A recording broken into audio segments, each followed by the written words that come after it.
when the counter-revolutionary mob was let loose in what are called the Black Days on the 1st and 2nd of February, when they came in at the bottom of Tahrir Square and tried to drive the protesters out of the square and to break the revolution, they resisted with such incredible determination, such incredible bravery, that in 2 days of street fighting, they beat those people back from one end of the square to another and eventually drove them in a rout out past the Egyptian Museum and drove them right across the 6th of October bridge across the Nile. And they did it because the young people there cooperated. They built barricades, they read it. A man said to me, I read in an hour how to make a Molotov cocktail, and within the hour I was making them in the square and handing them out to the defenders. There were women in burqas breaking up the paving stones and passing them down so that people could defend themselves. They were building the barricades.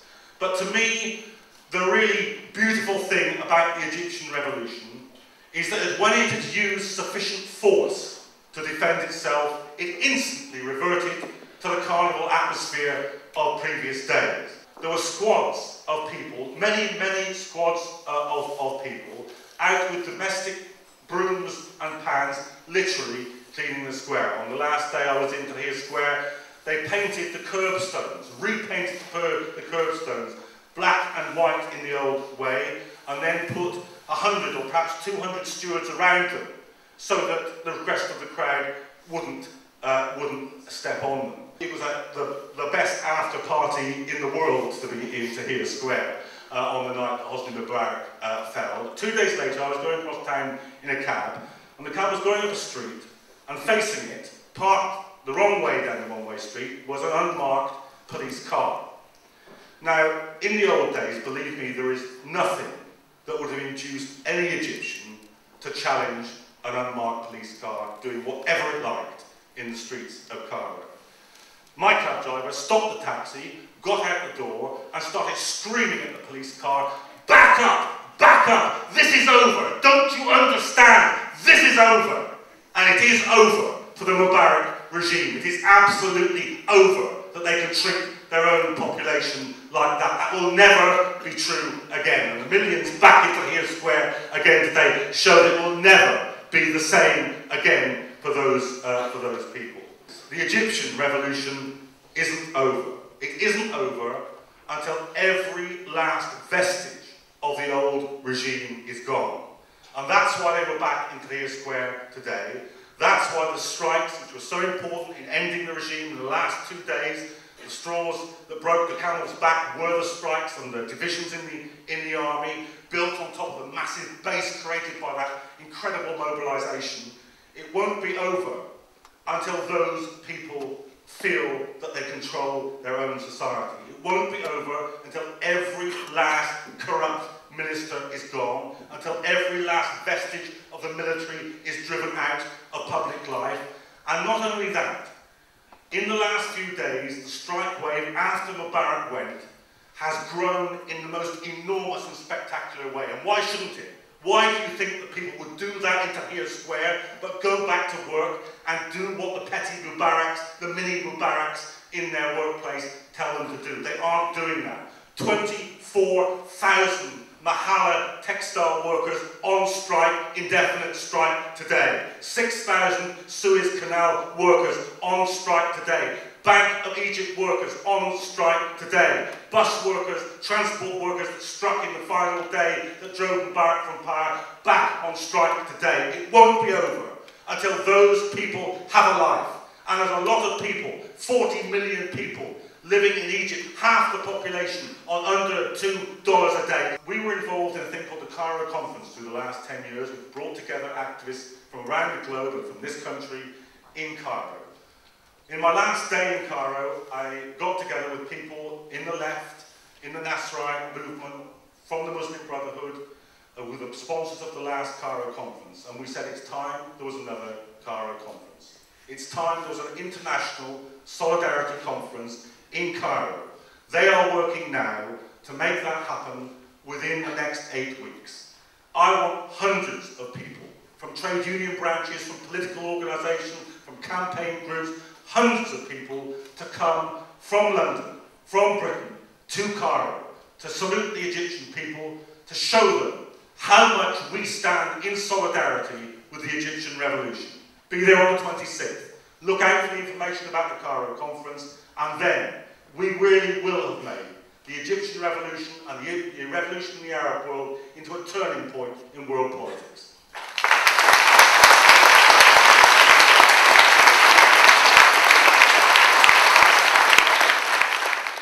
Ladies and gentlemen, give a very, very warm welcome to Amman Mur.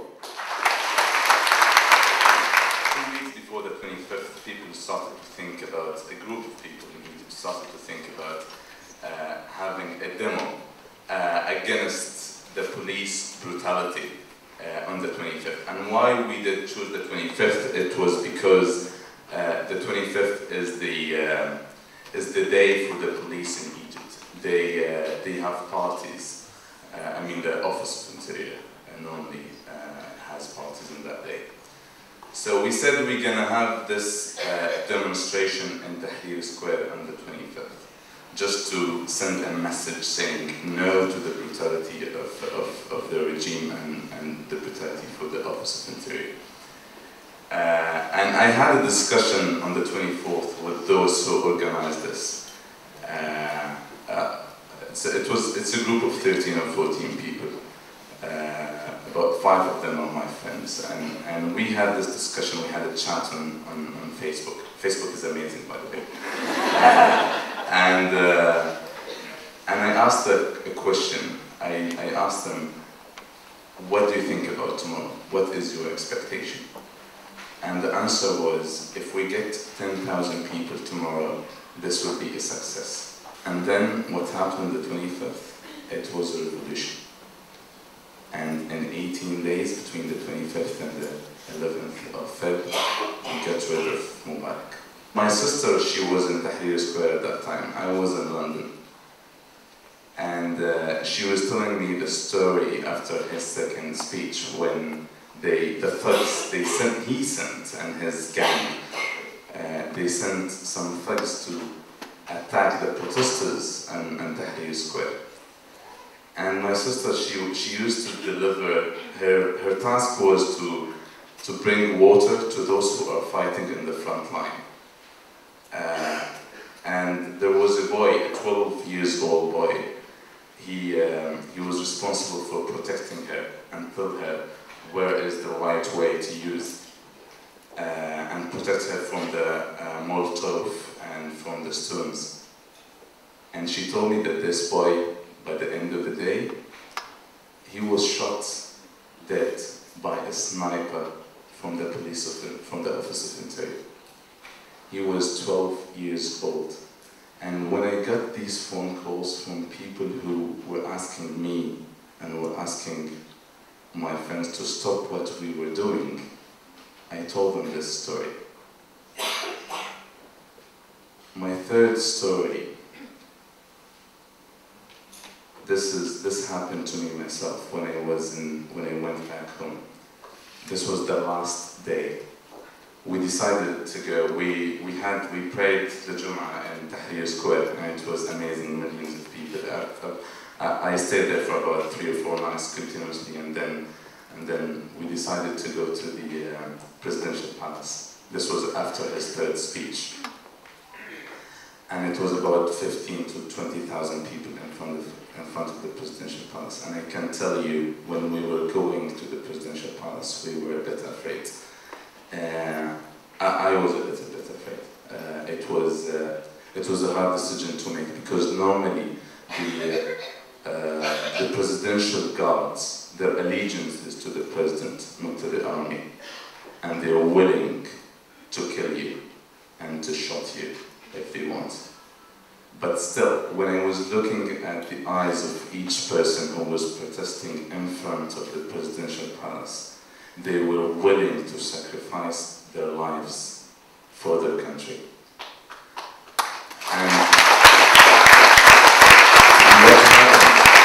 what happened, there were about 2 girls, 2 or 3 girls, they had some flowers with them, and they started to throw the flowers on top of the tanks, of the army tanks. And two of these tanks, they changed their position, and instead of facing the protesters, to face the presidential palace.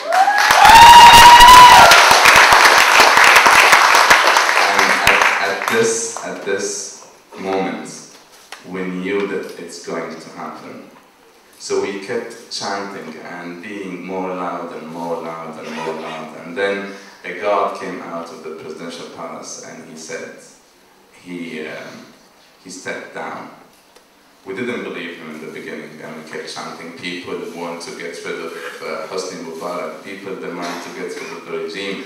And then, in a few seconds, the buildings in front of the presidential palace, we found that there were lots of women. They got out of their balconies, they came to their balconies, and they started to give this sound. You know, Zabruta, I don't know how can I pronounce it, how can I say it in English? Exactly, this sound. And every single balcony in front of the presidential palace. And at that time, we knew that he stepped down. And what happened, I cannot describe my feeling, because I think this was the happiest moment in my life. And it's not only my life, I think it was the happiest moment for all of those people who were protesting at that time.